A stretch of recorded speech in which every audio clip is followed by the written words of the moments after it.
నమస్కారం వార్తలకు స్వాగతం. ముందుగా ముఖ్యాంశాలు. వైసీపీ లీడర్ ప్రెస్ మీట్, పలు అంశాలపై వివరణ. మాజీ మంత్రి కేటీఆర్ ప్రెస్ మీట్, ఇరు పార్టీలపై ఫైర్.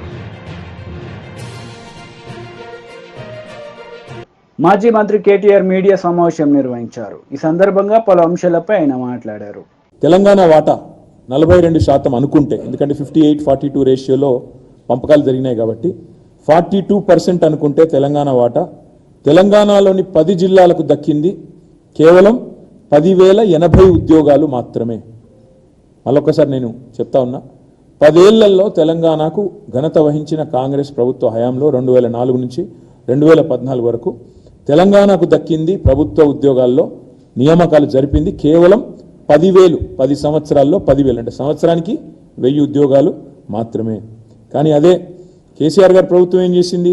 ఇవాళ కొంతమంది మిత్రులు మాట్లాడుతుంటారు, కేసీఆర్ గారు ఉద్యోగ నియామకాలే చేయలేదు, అసలు జరగనే లేదు, ఏమీ కానేలేదు అని మాట్లాడుతూ ఉంటారు. కేసీఆర్ ప్రభుత్వం చేసింది ఏంది అంటే, కేసీఆర్ ప్రభుత్వం చేసింది ఇది. ఏం చేసింది? పరిపాలనా అనుమతులు కేసీఆర్ గారి ప్రభుత్వ హయాంలో అడ్మినిస్ట్రేటివ్ శాంక్షన్ కొత్త ఉద్యోగాల భర్తీకి ప్రభుత్వంలో మేము ఇచ్చింది మొత్తం అనుమతి 2,32,308 ఉద్యోగాలు. నేను ఈ పేపర్లన్నీ మీకు ఇస్తాను, మీరు అందరూ కూడా చూసుకోవచ్చు, తర్వాత సవివరంగా చూసుకోవచ్చు. 2,32,308 ఉద్యోగాలు పరిపాలన అనుమతులు ఇవ్వడం జరిగింది. అందులో ఈ 2,32,308 ఉద్యోగాలకు గాను నోటిఫికేషన్ జారీ చేసింది 2,02,735 ఉద్యోగాలకు నోటిఫికేషన్ జారీ చేయడం జరిగింది. ఇందులో నేను ఒకసారి డీటెయిల్గా లిస్ట్ కూడా చెప్తాను. ఇందులో Telangana state public service commission ద్వారా అనుమతి ఇచ్చింది 60,918, నోటిఫికేషన్ జారీ చేసింది 54,015 ఉద్యోగాలు, భర్తీ చేసింది 35,250 ఉద్యోగాలు, ఇంకా ఒక 18,765 ఉద్యోగాలు ప్రక్రియలో కొనసాగుతూ ఉన్నాయి. పోలీస్ రిక్రూట్మెంట్ బోర్డు ద్వారా 50,425 ఉద్యోగాలకు అనుమతి ఇస్తే నోటిఫికేషన్ 48,247 ఉద్యోగాలకు జారీ చేస్తే 47,068 ఉద్యోగాలు భర్తీ చేసినాము. 1,179 ఇంకా భర్తీ దశలో ఉన్నాయి. గురుకుల రిక్రూట్మెంట్ బోర్డు ద్వారా 17,631. కొంతమంది మిత్రులు మాట్లాడతారు, అసలు టీచర్ ఉద్యోగాల భర్తీ జరగలేదు తెలంగాణలో అని. గురుకుల రిక్రూట్మెంట్ బోర్డు ద్వారా 17,631 ఉద్యోగాలకు అనుమతి ఇస్తే 12,904 ఉద్యోగాలు భర్తీ చేసినాం. 3,694 భర్తీ దశలో ఉన్నాయి, భర్తీ చేసిన ఉన్నాయి. 9,210 భర్తీ దశలో ఉన్నాయి.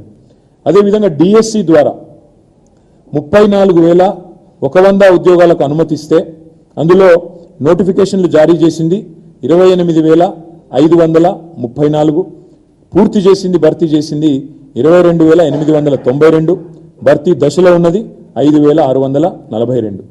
మెడికల్ రిక్రూట్మెంట్ బోర్డు ద్వారా 14,283 ఉద్యోగాలకు అనుమతిస్తే 9,684 ఉద్యోగాలు నోటిఫికేషన్ జారీ చేసినాం.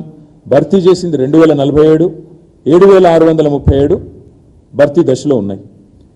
యూనివర్సిటీ కామన్ బోర్డు, యూనివర్సిటీలను బీఆర్ఎస్ ప్రభుత్వం నెగ్లెక్ట్ చేసిందని కొంతమంది మిత్రులు మాట్లాడతారు. అన్ని యూనివర్సిటీస్కి ఒక కామన్ బోర్డు పెట్టి చేయాలి, ఒక సిస్టమ్ తేవాలి, రిఫార్మ్స్ తేవాలనే ఉద్దేశంతో కామన్ బోర్డు అని పెట్టాం. దురదృష్టం ఏంటంటే యూనివర్సిటీ కామన్ బోర్డుకు మోకాలడ్డం పెట్టింది గవర్నర్ గారు. ఆ బిల్లుకు మోకాలు అడ్డు పెట్టి టీడీపీ లీడర్ మీడియా సమావేశం నిర్వహించారు. ఈ సందర్భంగా పలు అంశాలపై ఆయన మాట్లాడారు.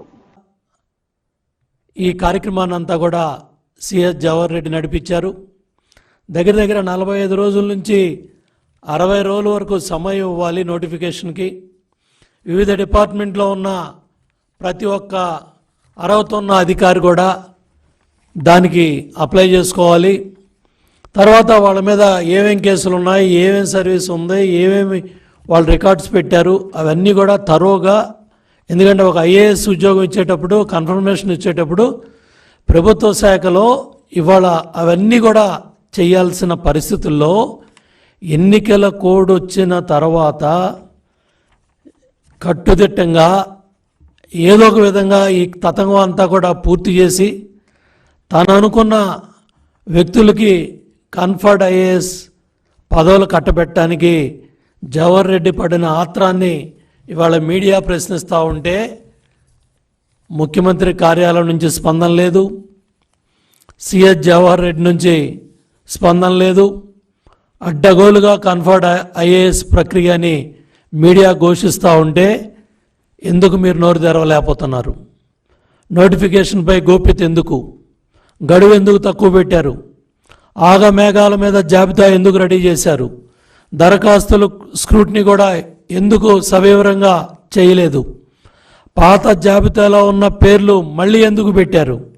ఎన్నికల కోడ్ ముందే ఎందుకు హడావుడిగా కన్ఫర్మ్ చేసేసుకోవాలి, అన్నీ కన్ఫర్మ్ చేసుకోవాలని ఎందుకు ఇంత ఆరాటం పడ్డారో సిఎస్ జవహర్ రెడ్డి రాష్ట్ర ప్రజలకి చెప్పాలి. అస్మదీయుల కోసం ఇంత అడ్డగోలుగా ఇంత ఆత్రంగా చెయ్యాలా అని చెప్పి నేను జవహర్ రెడ్డిని ప్రశ్నిస్తూ ఉన్నాను. ముఖ్యమంత్రి మరి ఈ ఆపద్ధర్మ ముఖ్యమంత్రి కనుసన్నల్లో జగన్నాటకంలో లండన్లో ఉన్న ఆయన ఆదేశాల మేరకు స్వామి భక్తి ప్రకటిస్తూ ఉన్న సిఎస్ జవహర్ రెడ్డి దీని మీద ప్రజలకు సమాధానం చెప్పాలి, సంజాయిషి చెప్పాలి. సిఈసి దీన్ని చర్యలు తీసుకోవాలని చెప్పి కూడా మేము కోరుతున్నాం. ఈరోజు జాతీయ అధ్యక్షులు నారా చంద్రబాబు నాయుడు గారు కూడా ఇవాళ ఎవరైతే అధికార యంత్రాంగం secretary department of personal and training government of ఇండియాలో వారికి ఉత్తరం రాశారు. అట్లాగే చీఫ్ ఎలక్షన్ కమిషన్కి న్యూఢిల్లీకి ఉత్తరం రాశారు. అట్లాగే Avinash Kumar principal secretary AP incharge ఏదైతే ఎలక్షన్ కమిషన్ విధులు చూస్తూ ఉన్నారో ఆయనకు కూడా ఈ ఉత్తరం రాయడం జరిగింది. ఏదైతే హడావుడిగా ఆర్భాటంగా ఇవాళ రాష్ట్ర కేడర్ అధికారులు ఐఏఎస్లను ఎంపిక చేసేందుకు ఇంటర్వ్యూలు నిర్వహించేందుకు ప్రభుత్వ ప్రధాన కార్యదర్శి జవహర్ రెడ్డి ప్రతిపాదనలు పంపటం ఎన్నికల నిబంధనలకు విరుద్ధంగా ఈ కార్యక్రమాన్ని చేపట్టారు. జూన్ 4వ తారీఖున ఎన్నికల ఫలితాలు ఉన్నందువల్ల ఈ పదోన్నతుల ప్రక్రియ చేపట్టడం అనేది సరైన నిర్ణయం కాదని చెప్పి కూడా తెలియజేయడం జరిగింది.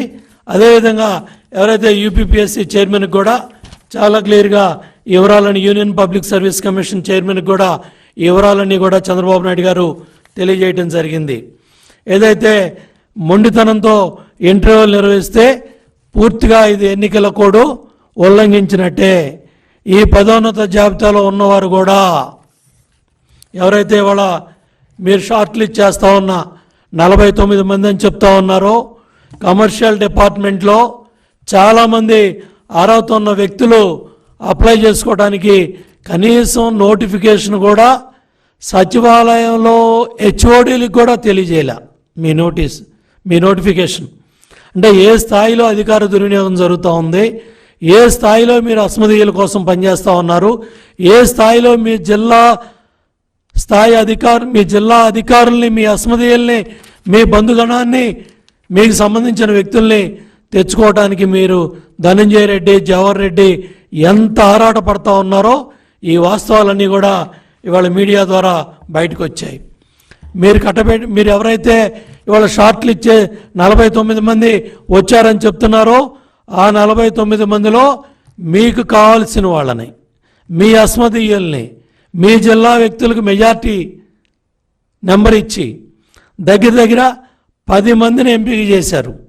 అతి తక్కువ సమయంలో ఎటువంటి నిబంధనలు కూడా పాటించకుండా, ఎటువంటి ఎన్నికల నిబంధనలు ఏ లెక్క పెట్టే పనే లేకుండా అడ్డగోలుగా ఈ 10 మందిలో 5 మంది మీ సొంత జిల్లా మీ సామాజిక వర్గానికి సంబంధించిన వాళ్ళని, మీ జిల్లాకు సంబంధించిన వాళ్ళని 10 మందిలో 5 ఉన్నారు. 49 మందిలో 10 మందిని ఏరారు. ఆ 10 మందిలో మీకు కావాల్సిన 2 వ్యక్తులు ఎవరైతే గడికోట మాధురి స్టేట్ ఆడిట్ డిపార్ట్మెంట్లో అధికారి, డీడీ స్థాయిలో 8 సంవత్సరాల సర్వీస్ పూర్తి చేయాలని రూల్స్ ఉన్నప్పటికీ కూడా కేవలం డీడీ క్యాడర్లో 2 సంవత్సరాల అర్హత ఉన్నప్పటికీ కూడా టీడీపీ పోలిట్ బ్యూరో సభ్యులు వర్లరామయ్య మీడియా సమావేశం నిర్వహించారు. ఈ సందర్భంగా సీఎం జగన్ రెడ్డిపై మండిపడ్డారు. మీ దగ్గర లేదా? ఉంటే ఆ రోజునే వచ్చింది కదా, లోకమంతా కోడే కూర్చుంది. ఆ రోజున మీ గౌరవ పిన్నెల్లి రామకృష్ణారెడ్డి గారు మంది మార్పులంతో ఆ బూత్లోకి వెళ్ళటం, ఆ బూత్లో ఉన్న పిఓస్ అధికారులందరూ కూడా లేచి నిలబడి ఆయన్ని స్వాగతించటం నమస్కారాలతోటి, ఈయన సరాసరి అక్కడికి వెళ్ళటం, దాన్ని బద్దలు కొట్టడం, అవన్నీ కూడా వీవీప్యాట్స్ అన్నీ బయటపడటం. వీవీప్యాట్ చూశాడు ఆయన, 6 వైసీపీ 22 టీడీపీ, గంగవెర్రులు ఎత్తాడు ఆయన. ఈ బూత్లోనే ఈ రకంగా టీడీపీకి ఇంత మెజార్టీ ఉంటే నా బతుకు అవుట్, నేను ఓడిపోతున్నానని ఏదో అసలే కోతి కళ్ళు తాగింది, నిప్పు తొక్కింది, ఇంకెట్లా ఉంటుంది ఆ కోతి పరిస్థితి? అదే ఆ రోజున మిస్టర్ పిన్నెల్లి పరిస్థితి. బద్దలు కొట్టాడు, బయటపడింది. మెజారిటీ టీడీపీకి వస్తుంది, ఏది అబ్సల్యూట్ మెజారిటీ టీడీపీ కనపడుతుంది. ఏమి చేయాలో అర్థం వల్ల కనిపించిన టీడీపీ వాళ్ళందరినీ కొట్టుకుంటూ వెళ్ళిపోయాడు. మా శేషగారి ఏజెంట్గా ఉంటే అతన్ని ఇష్టం వచ్చినట్టుగా కొట్టాడు, బయటకు వచ్చినంత వీడిని వేసేయండి అని చెప్పాడు, వాళ్ళందరూ ఇష్టం వచ్చినట్టుగా కొట్టాడు. అది అటెంప్ట్ మర్డర్ కాదా? అక్కడ ఉన్న పోలీసులు ఏం చేశారండి? గాడుదులుగా, సారీ అతను ఏం చేశారండి? 2 పోలీసులు వేస్తే వాళ్ళు పట్టుకోవద్దండి ఇతన్ని, పట్టుకొని బంధించి పెడరెక్కలు విరిచి కట్టి, తాడుతో కట్టి, లేకుంటే హ్యాండ్ కప్ ఉంటే హ్యాండ్ కప్ వేసి అతను పోలీస్ స్టేషన్కి తీసుకెళ్ళొద్దండి. దగ్గరుండి కారు ఎక్కించి పంపిస్తారా? అది మీ పోలీసులు, నువ్వు నియమించిన పోలీసులు, నీ తాబేదారులుగా పనిచేసిన పోలీసులు. చంద్రబాబు గారికి సంబంధం అండి? ఈ రోజున నీ గత ఏంటి? పరారిలో ఉన్న పోలీస్ అంటే తడుపుకుంటున్నావు నువ్వు. నీ పేరు చెబితే పోలీసులు కూడా ఆ రోజు తడుపుకున్నారు. ఇప్పుడు పోలీసుల పేరు చెబితే నువ్వు నీ తమ్ముడు తడుపుకోవట్లా? ఇంకా మీరు నోటికి వచ్చినట్టు మాట్లాడతారా? నేను అడుగుతున్నా సజ్జల రామకృష్ణారెడ్డి గారిని, ఇంకా నువ్వు ప్రెస్ పెట్టి మాట్లాడే ధైర్యం ఉందా నీకు? వాళ్ళ నాయకుడు అంట వెళ్ళేటప్పుడు అంట 144 వస్తాయిలే అన్నా అని ఈయనకు చెప్పాడంట. ఏంటి 144 వచ్చేది? ఎక్కడ నీకు 144 వచ్చేది? ఇంకా ఎవరిని మోసం చేస్తావు మిస్టర్ చీఫ్ మినిస్టర్? ఇంకా ఎవరిని మోసం చేస్తావు అంటే జారిపోతున్నారు అందరు కూడా. కొన్ని చోట్ల తమ్ముడు నవ్వుతున్నావు, కొన్ని చోట్ల ఏజెంట్గా ఉండటానికి రావటం లేదు కౌంటింగ్కి, తెలుసా మీకు? అది నేను చెబుతాను. ఆ విలేజ్ కూడా, ఆ విలేజ్లో నేను ఆ సెంటర్లో నేను కౌంటింగ్ ఏజెంట్గా వెళ్ళను. ఎందుకు ఈ పరిస్థితి మీకు ఎందుకు వచ్చింది? అన్ని రోజులు ఒకలాగా ఉంటాయనుకున్నావు, లేదు. ప్రజలు తిరగబడిన రోజున ఒక నిశ్శబ్ద విప్లవం మీకు తెలియకుండా భగ్గుమని మండింది. ఆ రోజున అన్ని పోలింగ్ బూతుల్లో కూడా ఆ నిశ్శబ్ద విప్లవ గొప్పతనాన్ని చూపించారు. నేను ఆ బటన్ నొక్కా, నేను ఈ బటన్ నొక్కా అన్నది ఏమీ లేదండి. ప్రజలకి అభివృద్ధి కావాలా, సంక్షేమం కావాలా, డెవలప్మెంట్ కావాలా, రాష్ట్రం ప్రజాస్వామికంగా నడవాలా, రాజ్యాంగబద్ధంగా నడవాలా, స్వేచ్ఛగా బజార్లకు వెళ్ళే అవకాశం వారికి కావాలా, అర్ధరాత్రి అయినా క్షేమంగా తిరిగి వచ్చే పరిస్థితులు కావాలా? అవి ఉన్నాయా? నేను ఒక మాచల్లో అడుగుతున్న పిన్నెలిని, ఉన్నాయా? క్షేమంగా తిరిగి రాగలడా? మీ తురకా కిషోర్ దెబ్బకి, నీ 2 దెబ్బకి ఎవరైనా వస్తారా? కానీ ఇప్పుడు బయటకు వస్తున్నారు జనం అంతా. సాయంత్రం అయితే మాచర్ల సెంటర్లో కూడా జనంతో నిండిపోయింది. ఎందుకు? స్వేచ్ఛా వాయువులు పీల్చుకున్నారు.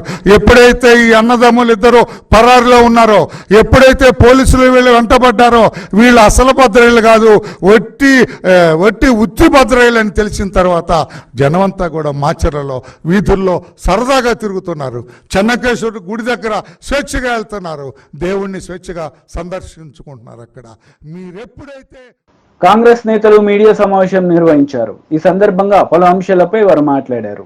అనేటటువంటి వ్యక్తి తీర్మానం వల్ల వ్యక్తిగతంగా మాట్లాడిన విషయాలు ఇప్పుడు కాంగ్రెస్ పార్టీలో చేరిన తర్వాత, నేను కాంగ్రెస్ పార్టీ కాకముందు మాట్లాడినవి వేరు, నేను కాంగ్రెస్ పార్టీగా ఉన్నప్పుడు మాట్లాడేది వేరు. అప్పుడు కాంగ్రెస్ పార్టీ అభ్యర్థి కాదు, అదొక్కటే కాదు, అనేక విషయాలు ఉన్నాయి. ఆ విషయాలన్నింటినీ పక్కన పెట్టి ఇవాళ కాంగ్రెస్ పార్టీలో చేరిన తర్వాత వారితో మాట్లాడటం జరిగింది. కాంగ్రెస్ పార్టీ ఐడియాలజీని ముందుకు తీసుకొని పోయి కాంగ్రెస్ పార్టీ ఐడియాలజీ ద్వారా ప్రజలకి కావలసిన అన్ని సహాయ కార్యక్రమాలు, అభివృద్ధి సంక్షేమ కార్యక్రమాలు చేయడానికి ఒక వ్యక్తిగా ఒప్పుకొని ముందుకొచ్చాడు. చాలా మంది వేరే పార్టీల నుంచి కాంగ్రెస్ పార్టీలోకి వచ్చారు. ఇక్కడ ఒక్క దగ్గరే కాదు, అనేక దగ్గర వేరే పార్టీలో ఉన్నప్పుడు అనేక విషయాలు మాట్లాడారు. కాంగ్రెస్ పార్టీలోకి వచ్చిన తర్వాత కాంగ్రెస్ పార్టీ సిద్ధాంతం ద్వారా పనిచేస్తున్నారు. ఇవాళ ముఖ్యమంత్రిగా రేవంత్ రెడ్డి గారు మన కామ్రేడ్స్ అందరినీ పిలిచారు, టీజేఎస్ నాయకుడిని పిలిచారు. ఇంతకుముందు ఎప్పుడు ప్రతిపక్ష పార్టీలో ఉన్న నాయకులకి అపాయింట్మెంటే లేదు. హాఫ్ అన్ అవర్ 45 minutes అనేక విషయాలు మాట్లాడారు. వ్యక్తిగత సమస్యలు కూడా మళ్ళీ 1-to-1 కూడా మాట్లాడారు. ముఖ్యమంత్రి అంటే అందరి ప్రజల సమస్యలను తెలుసుకోవాలనే ఆలోచనతో చేశారు. అది కాంగ్రెస్ కల్చర్, అదే నడవబోతుంది. రేపు అది ఎస్సీలు కానీ, ఎస్టీలు కానీ, మైనార్టీలు కానీ కొన్ని రాజ్యాంగపరమైన హక్కులు వాళ్ళకి ఎందుకు ఇచ్చారంటే వాళ్ళంతా సామాజికంగా, ఆర్థికంగా, రాజకీయంగా వెనకబడి ఉన్నారు. వాళ్ళు కూడా ముందుకు తీసుకొని పోవాలని రాజ్యాంగ హక్కులు ఇచ్చారు. వాటి మీద భిన్నాభిప్రాయాలు వ్యక్తపరిచి ఉండొచ్చు. ఇప్పుడు అవి లేవు. ఇప్పుడంతా రాజ్యాంగం, కాంగ్రెస్ పార్టీ ఆలోచన, దాని మీదనే మన తీర్మానం గారు ముందుకు పోతారు. కాబట్టి వారికి అందరూ ఓట్లేసి గెలిపించాలని కాంగ్రెస్ పార్టీ సీనియర్ వైస్ ప్రెసిడెంట్గా నేను కాంగ్రెస్ పార్టీ తరఫున అందరికీ ప్రార్థిస్తూ విజ్ఞప్తి చేస్తున్నాను. అంజయ్ గారికి ఇంగ్లీష్ రాదు, తెలుగు కూడా పెద్దగా రాదు. ఒక హిందీలో, ఉర్దూలో బాగా మాట్లాడేవాడు. కానీ రాష్ట్రానికి ముఖ్యమంత్రి అయ్యాడు. చరిత్ర తెలియనివాడు, పరిపాలన చేయడానికి అనర్హుడు, ఒక పార్టీని నడపడానికి కూడా అనర్హుడు. ఏం మాట్లాడుతున్నారు? బిట్స్ పిల్లని చదివినోడే పట్టభద్రుడు అయితే వాళ్ళ కాలేజీలో పోయి ఓట్లు అడగమనండి. బిట్స్ పిల్లానిలో చదువుకునే వాళ్ళనే ఓట్లు అడిగి ఆయన గెలిపించమనండి.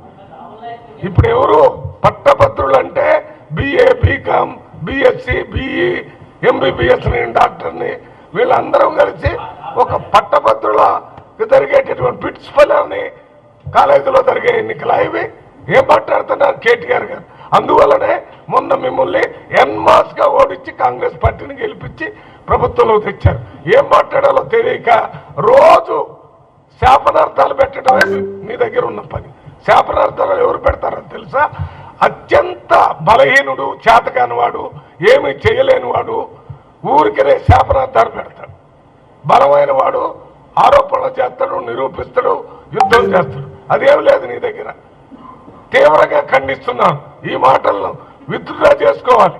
నువ్వు పట్టభద్రులకు జరిగేటటువంటి ఎన్నికల్ని అవమానపరుస్తున్నావు. అసలు నీ మీద కేసు పెట్టాలా? బిట్స్ పిల్లలు ఏంటబ్బా పల్లి పెట్టాలని నమ్ముకున్నాడు అంటే ఏమన్నా అర్థం ఉందా? వైసీపీ లీడర్ ప్రెస్ మీట్ నిర్వహించారు. ఈ సందర్భంగా పలు అంశాలపై ఆయన మాట్లాడారు. కౌంటింగ్ చేసిన తర్వాత ప్రజల్లో మనకున్న విలువేంటో తెలియాలి. ప్రజలు మన గురించి ఏమనుకుంటారో తెలియాలి. మంచిగా ఆలోచిస్తా అంటే మంచిగా వస్తుంది. తప్పు చేస్తే ప్రజాభిప్రాయాన్ని మనం ఫీల్ చేసినట్టు మనకు వద్దని చెప్పారు. 65% తుమ్మలగుంట పోలింగ్ ఎందుకు అవుతుంది?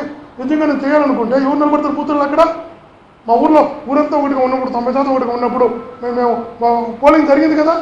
65% పోలింగ్ అయింది కదా. 65% పోలింగ్ ఎందుకు అర్థమేమి? నేనే చెప్పాను క్లియర్గా. రేపు మనకు వద్దు.